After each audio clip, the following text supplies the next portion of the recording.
No, I don't think I can say Hilton. I did not like that place, especially what they did to us last year. But it's definitely a cool spot. They get a lot of fans, and it's a great arena. Kansas is another great one. BYU is also great. There's a lot of good spots out there. You know, the fan bases are pretty unreal. The stadiums are pretty big. So I'd say those three are probably my top three places to play against and get a win. Deli, how we doing, my guy? Doing great. How you guys doing? Doing good, living life, and we are thrilled to have you here and kind of just talk about the entire offseason. But we got to start here, I think. Was what Kevin and I, it was Kevin and I doing the Aussie, oi, oi, oi off the top of the show. Was that chill, or is that like a little bit of cultural appropriation from a couple of Americans? No, that was a cool little touch. I liked it.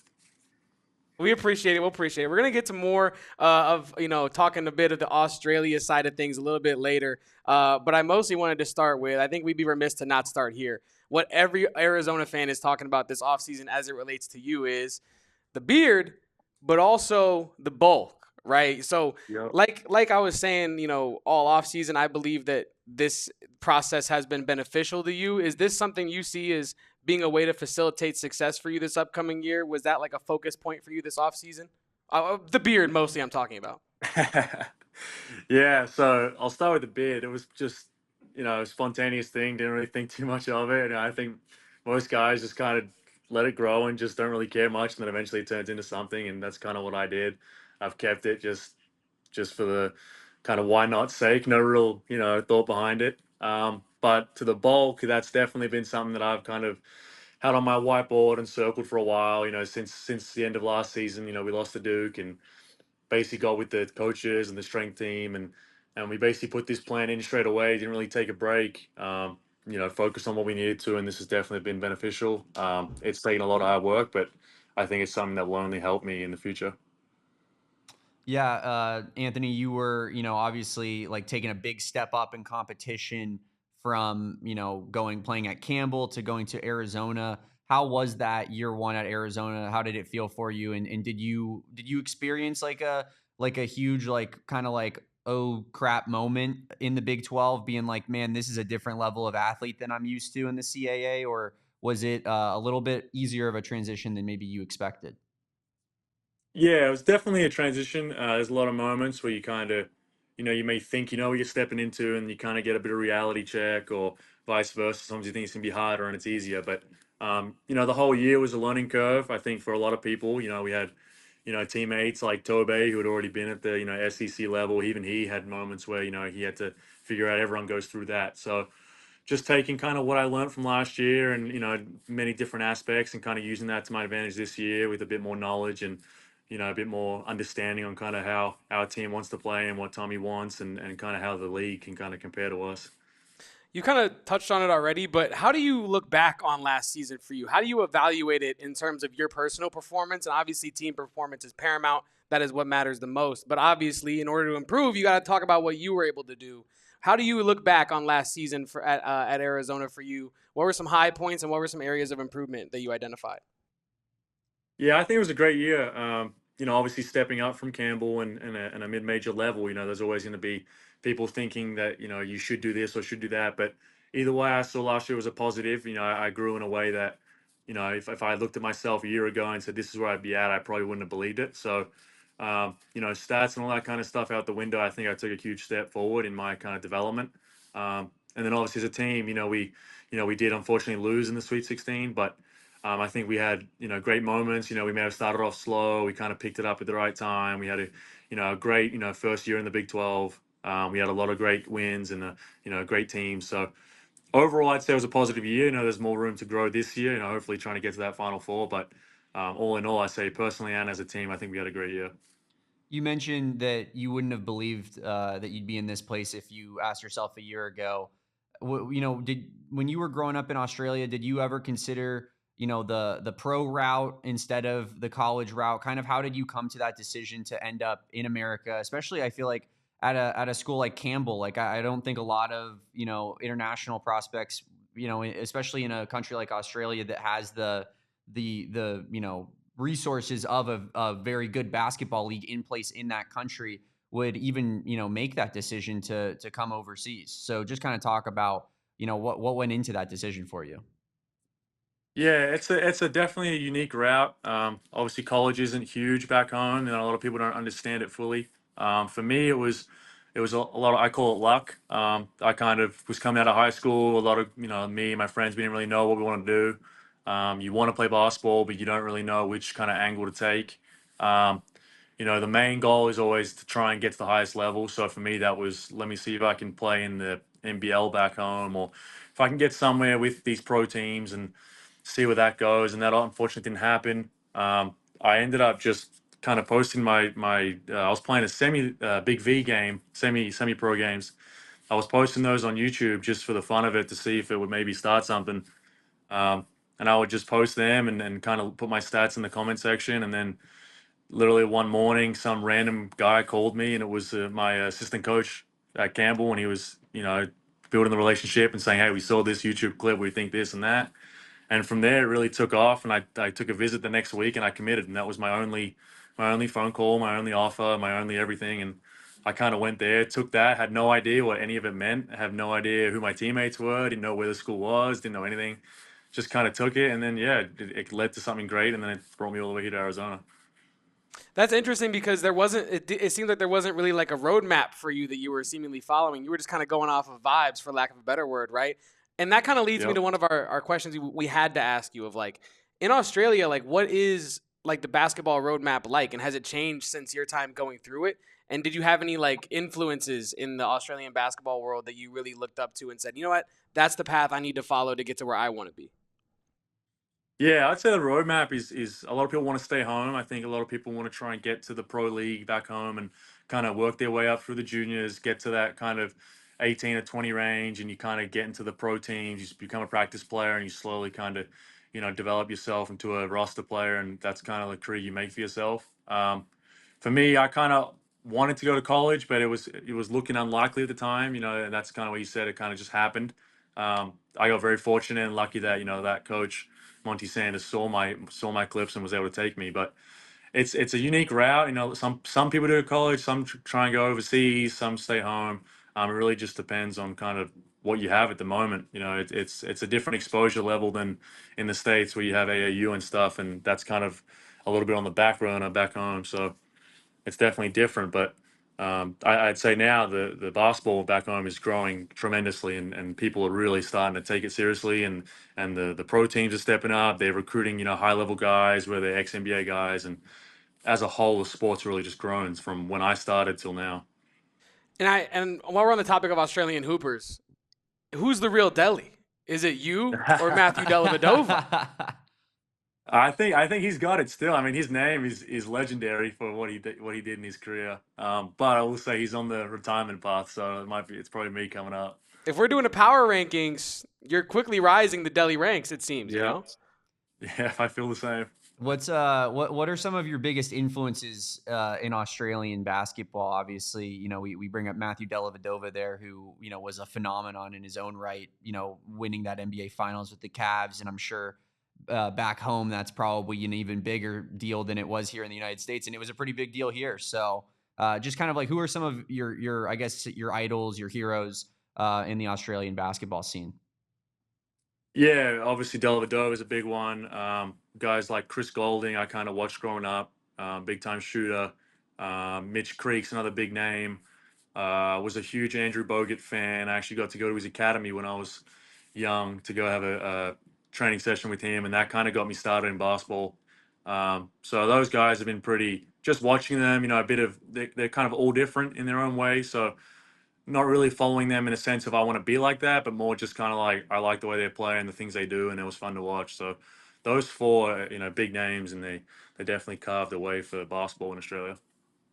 Yeah, and then we do have a question from Travis Holm here in our chat. One of our listeners to our show here wants to know, what's your favorite road venue that you've been to in the Big 12? For context, Travis is a Cyclone Iowa State fan, so Oh, cool, that cool. is what he is hoping you probably say. Maybe throw him a bone.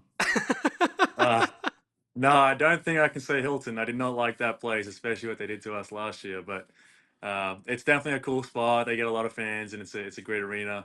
Kansas is another great one.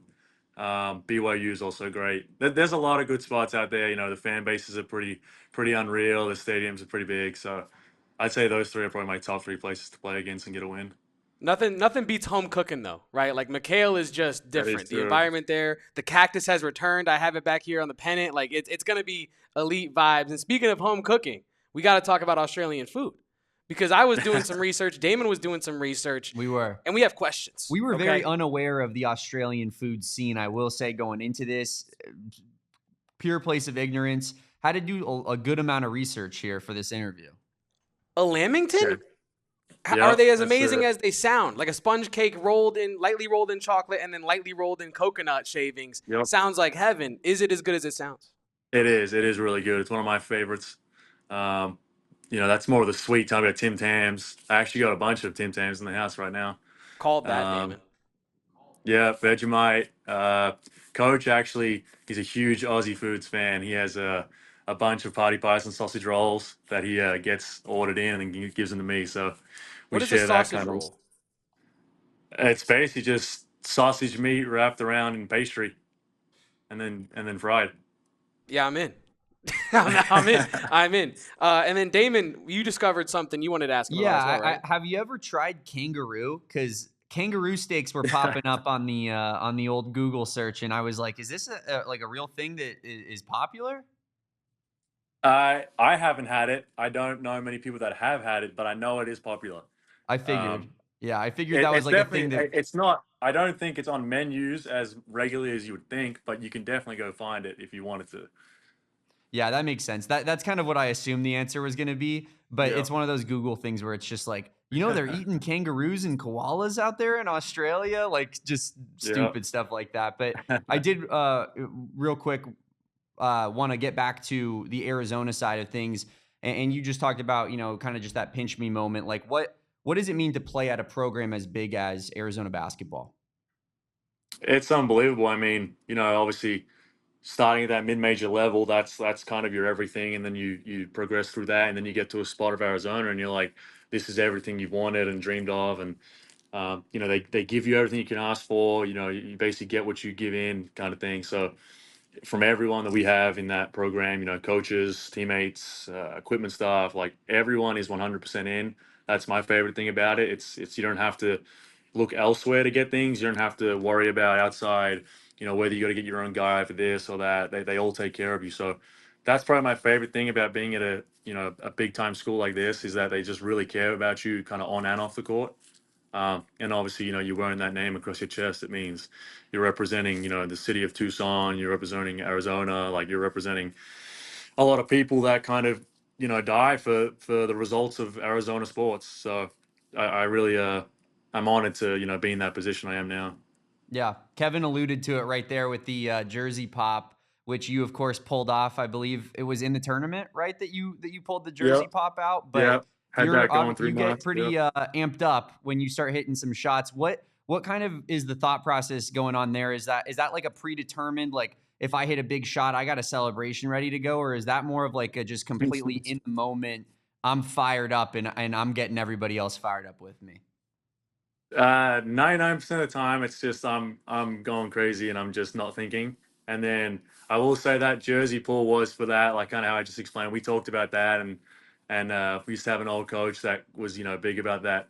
What you were on the front is what you play for. So I kind of told him that when we get going, I'll do that, and I kind of stuck with it. I think I did it a few times, and that kind of became my thing during that tournament run. So real quick, Kevin? Sorry, did you know Derek Williams?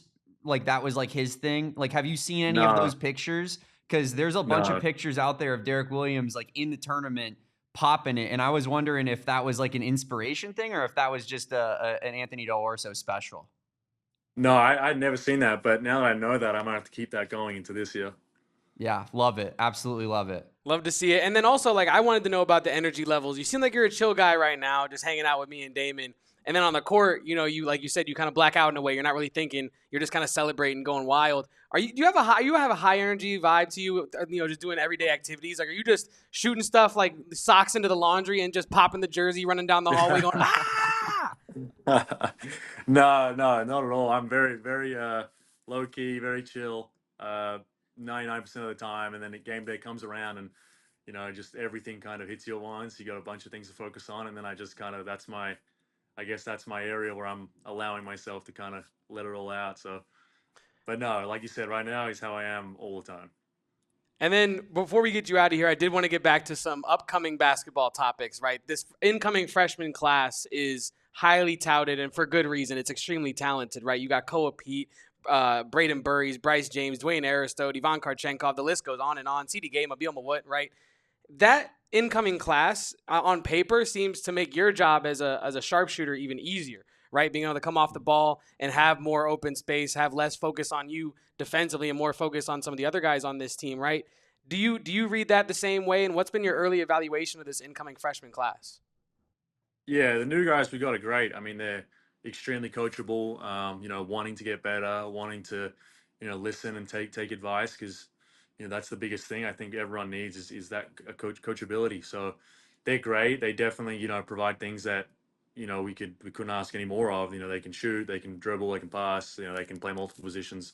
So we're definitely looking good as a team. Those guys have helped in a major way, and we'll continue to get better as us returners will continue to get better. And I'm really excited for the season to show kind of in the steps we've taken from last year to this year and kind of how guys returning and new have improved to, make something special happen.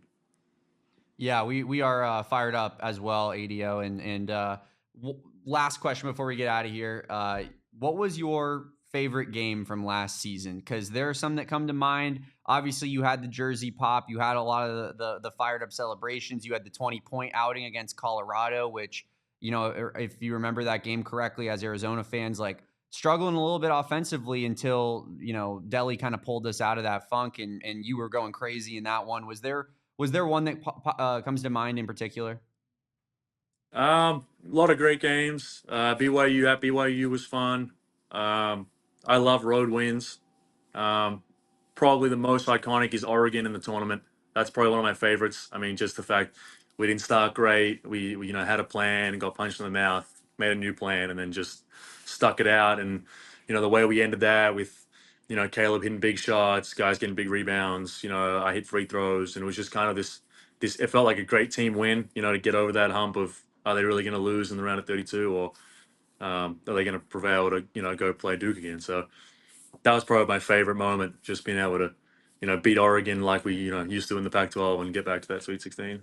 Absolutely love it. A huge 12 points from you in that game. And yeah, that was definitely one of the better games of the year because I think that proved to Arizona fans that like this is the new iteration of Arizona basketball in the Big 12 that, this team is very mentally tough. And even if they're going to get down in games, like they're going to have a shot of coming back if, all things considered here. But Anthony Dell'Orso, we appreciate you taking the time with us, my man. This has been a lot of fun.